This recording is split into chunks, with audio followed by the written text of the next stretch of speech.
My wife, Janice, and I moved into a beautiful new house. It was in an isolated neighborhood just outside of town, and we both loved it. The place was so much bigger than our little apartment in the city, and we got a great deal from its previous owner, Bruce, who had been facing foreclosure. Unfortunately, I didn't get to spend a lot of time at home. I had a pretty heavy workload, and with the added commute time, I really struggled to maintain a balance. I told myself that after a few weeks, things would settle down. Well, this settle down time lasted for over 2 months, and I was still barely seeing my wife. Then, one weekend, I finally had the chance to relax. I went around the house looking for any easy repairs that I could do. It was an old place, but Bruce had kept it in pretty good shape. I was checking out the porch lights when I noticed a piece of technology that I wasn't expecting. Our front door had a Ring camera, and judging by the little shining light, it was still active. This couldn't have been an oversight because we'd already been here for months, and I was pretty sure people had to pay a monthly fee to keep Ring cameras connected. Well, that could only mean that Bruce still had access to the camera. Every time we walked in and out of the house, he could see us. The thought unnerved me. I barely knew the man, but we hadn't left things on the best terms. He really didn't want to sell his house, and he wasn't happy with the final amount we agreed on. It took me a while to build up the courage, but I eventually called him on the phone. He didn't answer. I thought about calling the police, but that felt like an overreaction. After all, it could have been just an innocent mistake. I know a lot of people automatically pay for subscriptions without checking. That could very easily be the case here. But for a man who was so desperate for money, that didn't seem likely. I went to Janice to ask for advice, but she also assured me that it wasn't a big deal. If it really upset me, then we could just pay someone to rip the camera out of the door. I knew that Janice was right. I was overreacting. But I still felt paranoid. I was more aware of my surroundings, as if I expected to spot Bruce sneaking around the yard or something. But in this more aware state, I noticed that some of our valuables had gone missing. A vase, my grandmother's earrings, some vintage books. I didn't know how that connected to the Ring camera, but it felt like there was something weird going on. Just in case, I logged into my banking website and saw that a very large sum of money was recently taken from one of our savings accounts. I decided not to tell Janice yet. I needed to get more information first. On Sunday, the banks weren't open, so I waited until Monday. I didn't tell Janice that I'd call in sick, so she thought I was still in the office. Instead, I went to our bank and talked with a cashier. She checked their records and saw that Janice had withdrawn the funds herself. I didn't believe her, so she had to call a manager in. I made such a fuss that he pulled me into the back room and showed me the security tapes of Janice withdrawing the money. Absolutely furious, I rushed back home. I was about to charge through the door when I stopped myself. I could hear voices coming from the living room. Through the window, I could see Janice lying on the floor. She was tied up and gagged. A man I had never met before was kneeling next to her, licking her feet. I couldn't let this go on any longer. I ran inside. Janice gasped when she saw me, but the noise was muffled by her gag. The man just froze in place, looking surprised but not embarrassed. Behind him, there were a dozen sets of high heels on the table, plus some stockings and a long feather. "What the hell?" I screamed. The man slowly stood up. Because Janice couldn't explain, he had to. He said that they'd met on Reddit and had been having an affair for weeks.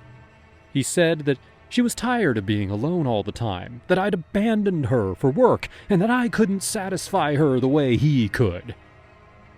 By then, Janice had spat out her ball gag. She added, "And that creeper Bruce caught us on video. He's been blackmailing me." Now it all made sense. Not only was my wife a cheater and a freak, but she also stole from me to cover up her affair. This marriage was over.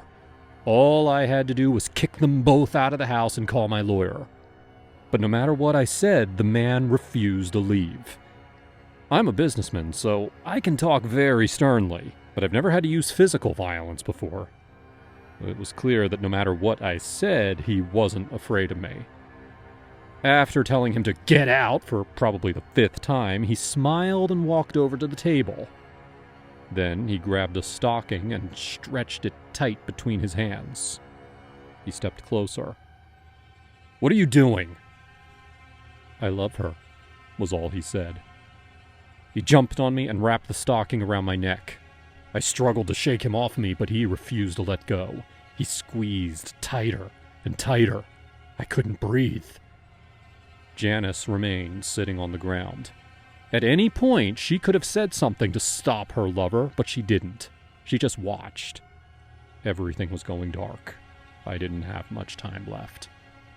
And then the front door slammed open and 2 policemen charged in.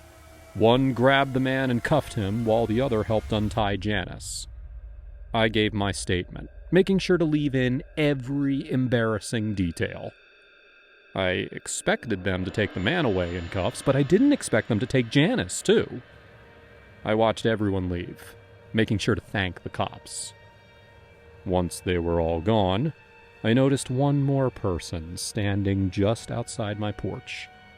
It was Bruce. He sheepishly walked over and apologized for blackmailing Janice. He said it was the biggest regret of his life. I was about to really lay into him when he added that he was the one who called the police. He'd watched me interrupt my wife's foot play, and when he didn't see anyone leave, he expected the worst and called 911. In the end, I forgave him. He still won't give back the money, though. Would appreciate if you could hit the like button before moving on to the next story.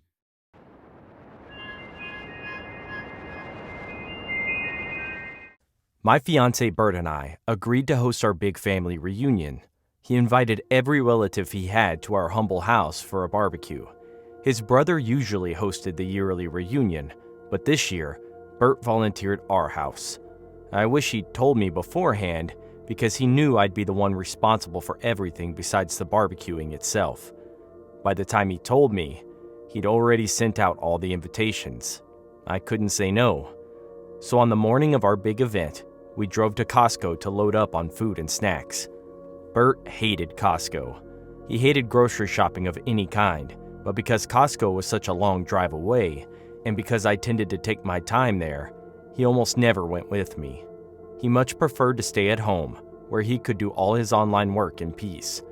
But this time, I forced him to come with me. We were shopping for his relatives, after all. While I picked out all the food, including the meat he was going to barbecue, Bert wandered around the rest of the store looking for free samples. We split up as soon as we entered, and for the next half hour or so, I didn't see him anywhere. Once I was finally done, I tried to find him. I called his phone, no answer. I asked the other shoppers. They had no idea who he was. I could still see our car through the window, so I knew he hadn't left. He was just being an idiot again. I was angry. We were there shopping for his family, not mine, and he couldn't even bother to stay put while I did all the work. I got in line, figuring he'd find me there, but the cashier was scanning my stuff and he still hadn't come back. The lady asked me what was wrong, and I told her about my missing fiancé. She seemed sympathetic, and there wasn't anyone behind me in line, so I pulled out my phone to show her a photo. "Have you seen him?" I asked. She immediately flinched. Her expression had gone from pleasant to frozen in less than a second. "No," she mumbled. "Never seen him before." Obviously, she was lying. She knew what happened to him, and she wouldn't tell me. I gave up trying to ask, paid for the groceries, and left. I dropped all the groceries into our car, but instead of driving away, I walked back inside. I noticed that the cashier I'd talked to was heading toward the back of the store. I followed her. She was in a hurry, which was probably why she didn't notice me. I watched her walk through a door in the far back corner of the store, behind the snack foods. The door slammed shut behind her, but I was able to see into the room, for just a split second. I saw my fiancé. He was duct taped to the wall.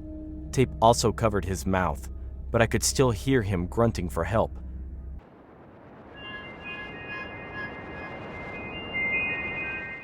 And then the door closed. I stood there for a while, trying to process what I'd just seen. Then, once I convinced myself that I wasn't imagining things, I pushed open the door and charged inside. The cashier was standing in front of Bert, while another woman, a cashier I didn't recognize, was in the corner of the room, next to a tray of paintbrushes and bottles of black liquid. Both women looked surprised at my arrival. Bert screamed through the tape across his mouth, only managing a desperate, muffled grunt. "What the hell are you doing to my fiancé?" I asked. There was an umbrella leaning against the wall behind me, so I picked it up, just in case I needed a weapon to fight off these psychos. "He's a bad man," the first woman said, casually sliding her fingertips across his cheek. "He brought this on himself." The other woman, the one by the paintbrushes, asked me, "You have no idea what he's done, do you?" She stepped forward, holding out her phone. She wanted me to read something. "Let him go!" I demanded. I knew my fiancé was lazy and often annoying, but he was still a good person. Whatever he'd done in the past couldn't possibly justify a kidnapping. I raised the umbrella, ready to fight them off, but the woman didn't flinch.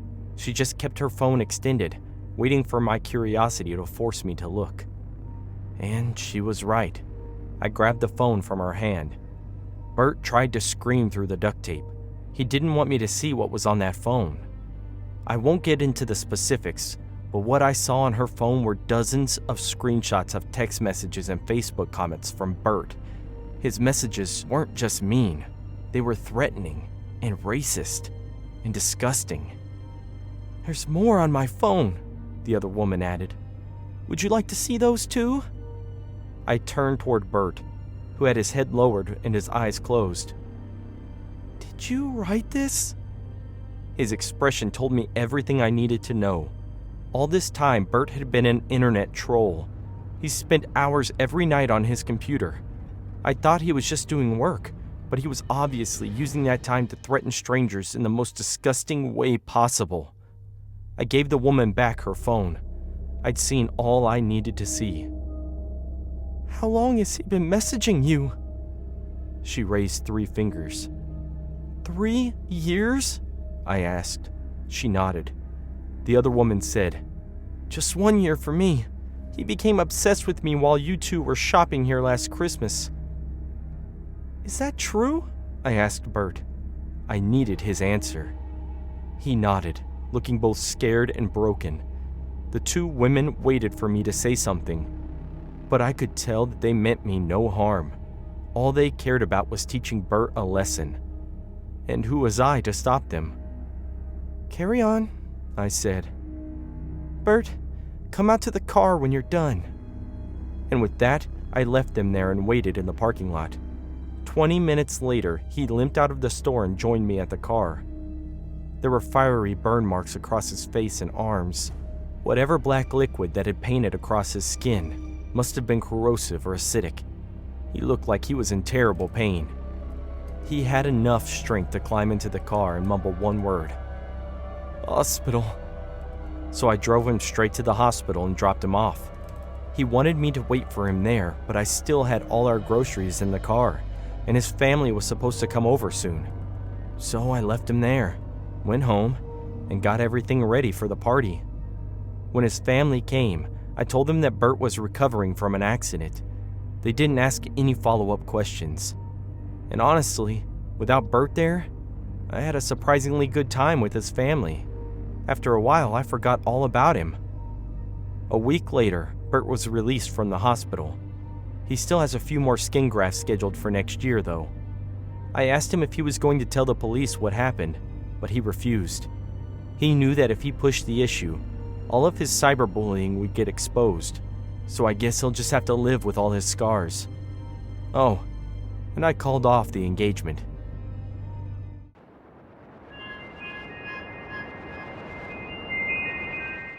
When my father died, I did not feel any sadness.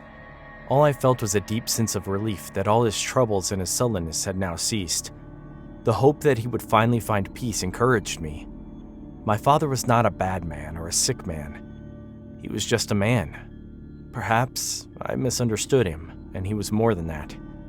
My father lived alone and quietly in a small house he had built in his 30s with my mother before she passed. He was a man who worked hard. It was evident in the fact that the company he started with his best friend was successful enough to keep them in business for 20 years, until he finally quit 15 years ago and said nothing about it. "I don't want to talk about it," he would say whenever he was asked about it. He never lost his composure in the face of the question or gave any indications that he may have a confession at some point in his life, so the questions naturally died away after the first year when he quit the company. For 15 years of his life, after he quit that company, my father never left the house.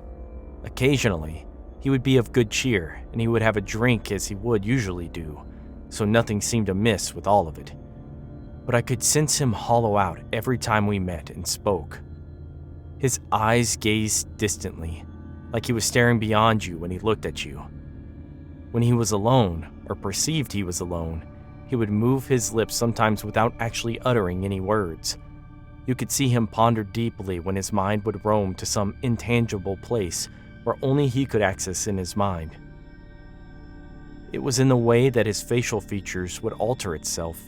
His fine nose would wrinkle up slowly in disgust, and his eyes would squint as though he were about to burst into tears.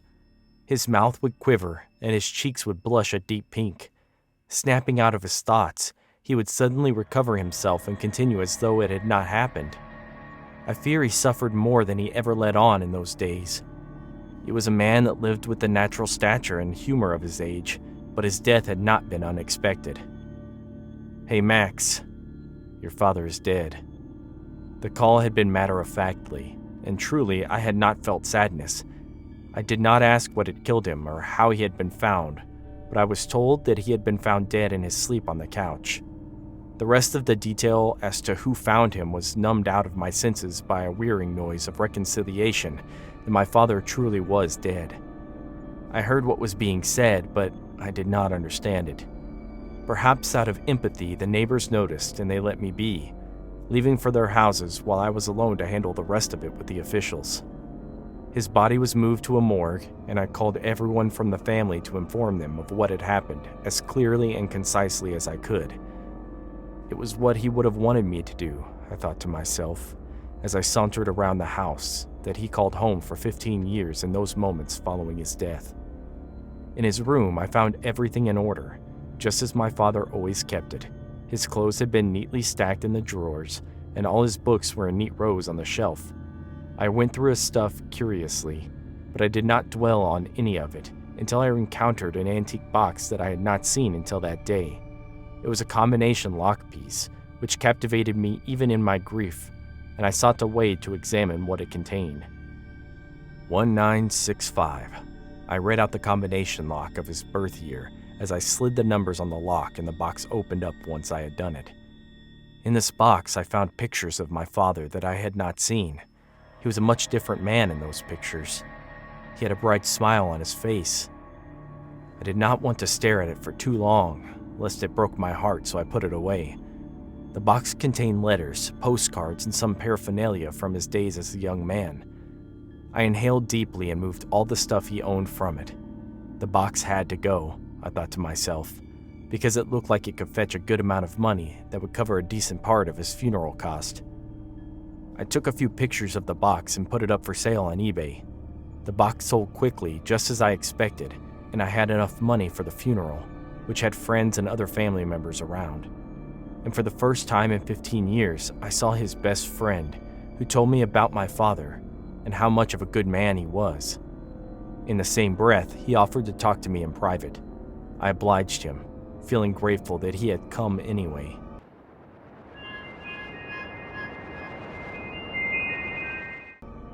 Listen to me, Max.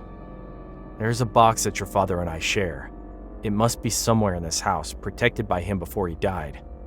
I want to have it, he said coolly, his tone firm and his eyes unwavering. What box? I retorted, giving him an unamused look. I can find it. You just have to permit me so I can search. He maintained the same cool demeanor.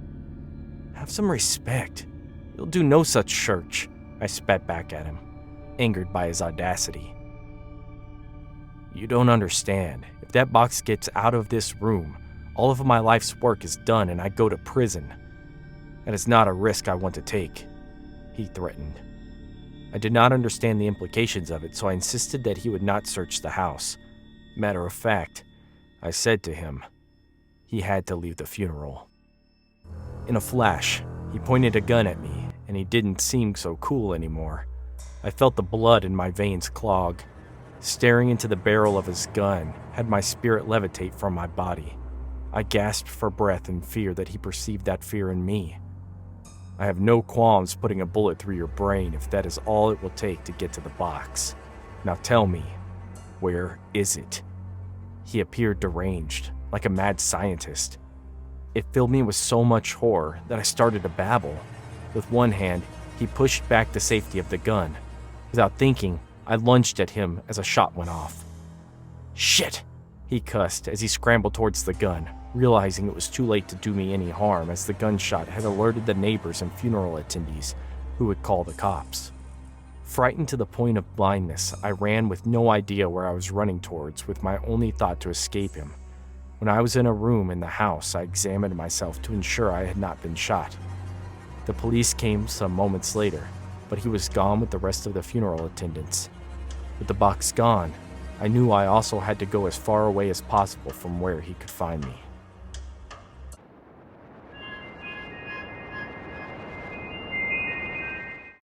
I usually stayed away from my husband's office. There was nothing wrong with his company, but the building itself was in the one part of town that I never wanted to visit. Every once in a while, you'd hear about disappearances and random shootings in the area. A lot of people said that it was all mafia-related, but honestly, I didn't care. I just wanted Parker to be safe when he was at work. Because I didn't have a job of my own, I had a lot of respect for what he did. He was a great provider. Even on an office worker's salary, he always did buy me expensive presents and took me on trips. I felt like Parker and I had a great life together, but all that changed when I made a surprise visit to his office. Parker had been dealing with some work stress, and I decided to surprise him with a homemade lunch to cheer him up. He knew how much I disliked visiting his office.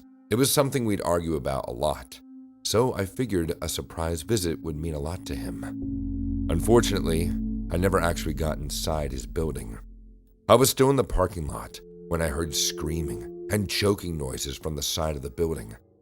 They lasted for about 5 seconds before abruptly stopping. I peered around the corner and saw one man standing over a dead body. His back was to me, so I couldn't see his face. He had a rope in one hand and a murder weapon in his other. I backed away so the man couldn't see me and then pulled out my phone. I pressed the power button over and over, but it wouldn't turn on. I needed to charge it. Just then, the front door burst open and Parker ran out. "Sammy, did you see anything?" I hugged him tightly. I could barely get the words out, but I told him what I'd seen. He immediately pulled away and grabbed his own phone and dialed 911. I was so impressed by how calmly he relayed all the information. He ended the call and told me, "The officer said that we should leave right now for our own safety. They'll send someone over to the house and get the statement." I was so glad I didn't have to stay there any longer. Parker and I got in our separate cars and drove back home. As I pulled onto the street, I looked once more at the murder scene. The body was still there, but the killer was already gone. Parker wasn't kidding when the FBI agent was parked in our driveway waiting for us. He had sunglasses hiding his face, but he looked friendly enough. After we got out of the car, he introduced himself as Agent Bradford. He said that the murder I'd witnessed was mob-related, so the police immediately asked him to protect me. The agent explained that he'd take me temporarily into witness protection. I'd have to stay there until the killer was captured, at which point I'd be called in to testify. I didn't even have time to pack. Agent Bradford said that the house was already prepared for my arrival. including all the clothes and toiletries that I needed. Time was of the essence, so he had to relocate me immediately. Parker and I got into the back of his government-issued vehicle and drove us right out of town. He took us high into the mountains, along side roads instead of the main highway. After about an hour on those winding dirt roads, he parked in front of an old secluded cabin. We all got out of the car, with Parker carrying my suitcase. Agent Bradford unlocked the front door, giving me a quick tour of the tiny single-story cabin. It seemed like a miserable place to stay. I prayed that I wouldn't be cooped up here for that long. Agent Bradford checked that I had everything that I needed. Then, once he was satisfied, he said that he'd head back to town and check on me in a few days. He reminded me that I had to stay in the house no matter what. I thanked him for all the help. Of course, the agent said. "Parker, are you ready to go?" That's when I started to panic. Until that moment, I assumed that Parker and I would be sequestered here together. I hadn't even noticed that the agent only brought a suitcase for me. Bradford explained that Parker wasn't allowed to stay with me because he hadn't seen the killer. I had. It didn't really make sense, but before I could argue, he kissed me on the mouth, and then Bradford and him hurried back outside. "I'll come back soon. Just hang out.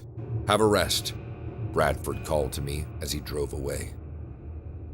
I started to scroll through my phone when I realized that the cabin didn't even have internet. I tried to call Parker, but I didn't have reception either. I was completely cut off from the rest of the world. Even though I started to panic, I felt this sudden urge to take a nap.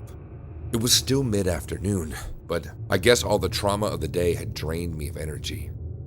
I laid down on the sofa, and I would have immediately fallen asleep if a couch spring hadn't poked me in the back. I stood up to adjust the cushion when I noticed a slip of paper on the ground that must have fallen out of someone's pocket.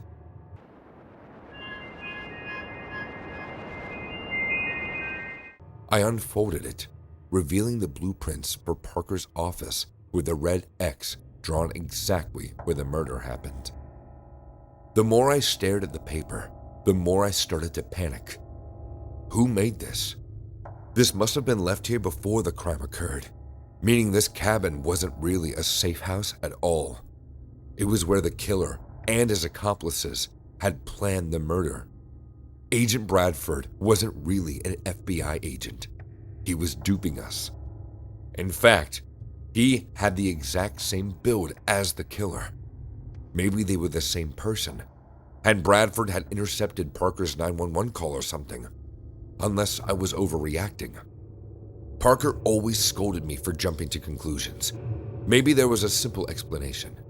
But just to be safe, I started walking around the house to see if there was anything else I could find out that was out of the ordinary. I couldn't find anything. Plus, it was really hard to concentrate. All I wanted to do was take a nap. When I walked into the kitchen, I noticed a soft hissing noise coming from behind the oven. I peered over and saw that the gas line had been cut. No wonder I was feeling so tired. The whole cabin was slowly filling with odorless gas. If I had fallen asleep on the couch, I would have been killed. Covering my mouth, I unlocked the back door and raced out. I looked at the thick forest around the cabin. There was nowhere to go. Then, I saw movement coming from the dirt road. Agent Bradford's car was driving back. I crouched down so no one could see me, and I watched as both Bradford and Parker stepped out of the car. They were talking and laughing. I couldn't hear them at first until they got close enough to me. Then Parker said, "You go switch off the gas, I'll grab the body." Parker and the fake FBI agent were in this together. I felt like screaming. How could Parker, the love of my life, do this to me? How could he be so nonchalant about grabbing my dead body? But I just kept quiet as both men walked inside the gas-filled cabin, each covering their mouths. The window in front of me was just open enough. I lit a match and threw it inside. Then, as I ran as fast as I could, I avoided the explosion. That served them both right.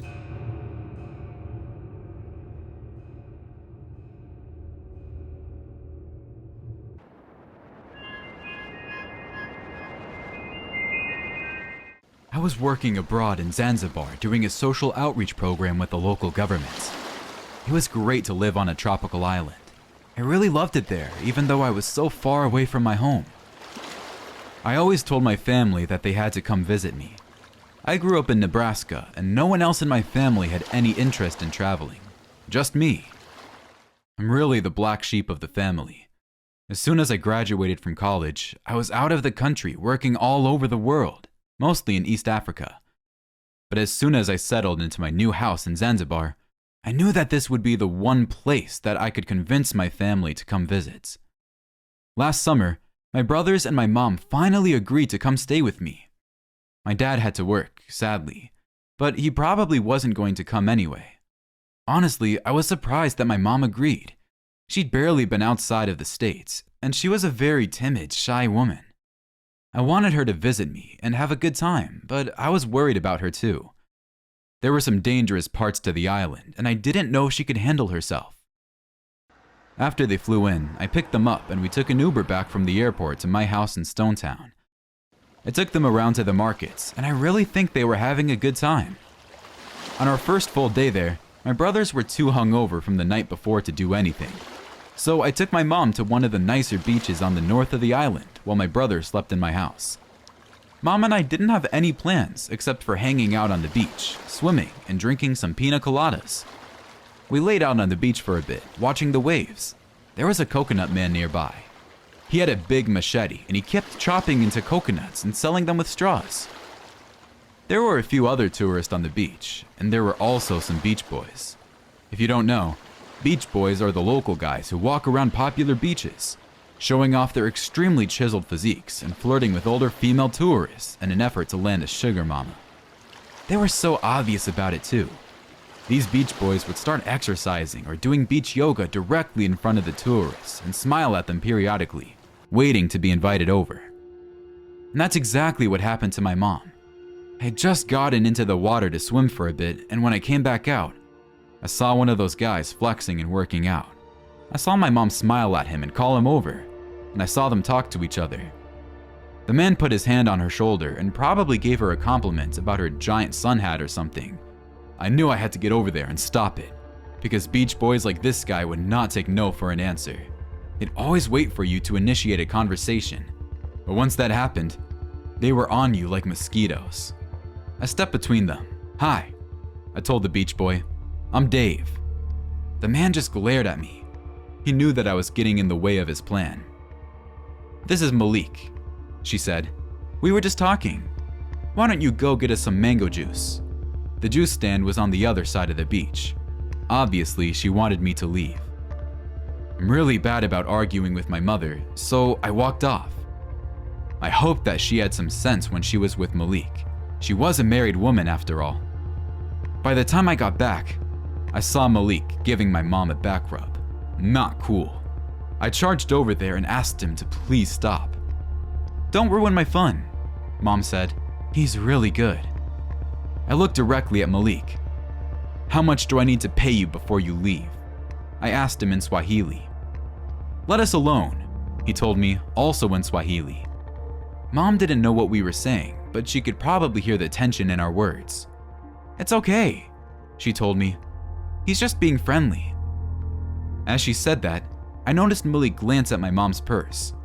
I told her back at the house not to bring too much money with her, but I had the feeling that she didn't listen. She probably had a ton of cash on her. "Mom, I think it's time to go," I said. "I'm getting sunburned." "Oh no," she said, and she jumped to her feet. I knew that would work. Since we were kids, my mom was always paranoid about us getting sunburns. She thanked Malik and then reached for her purse, but he grabbed her wrist before she could pick it up. "You're forgetting my payment," he said darkly. "You said you wanted to rub my shoulders," she said. "You didn't say anything about payment." $20,000, he said. Mom shook his hand away and took her purse, but Malik didn't back down.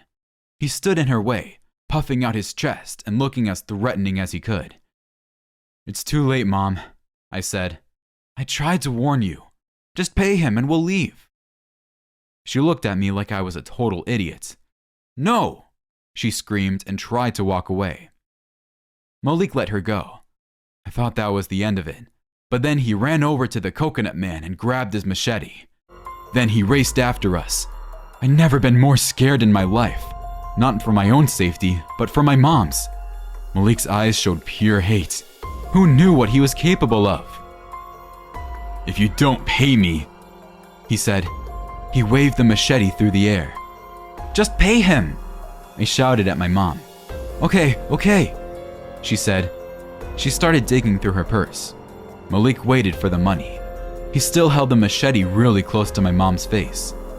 But instead of pulling out her cash, Mom pulled out a tiny bottle of pepper spray. I'd never seen her move so fast. She blasted him right in the face. Malik dropped the machete. I thought Mom was going to turn around and run away, but she didn't. She picked up the machete, grabbed Malik by the shoulders, and held the blade up to his neck. "Tell me you don't want any money," she demanded. I don't. Tell me it was an honor to rub my shoulders." He didn't say anything, so she pushed the machete against his skin. "Mom, stop," I said, but she didn't. It was an honor," Malik muttered. Mom thanked him and then casually handed the machete back to the coconut man, who was standing there in shock. Then Mom walked back toward me, said we were going to stop at the nearest store and pick up some aloe vera for my skin, and walked away. I followed her in total disbelief. When we got back to my house, my brothers asked me if we had fun at the beach. I told them what Mom did, but they didn't believe me. For the rest of the trip, I wasn't worried about my mom at all. I knew she could handle herself.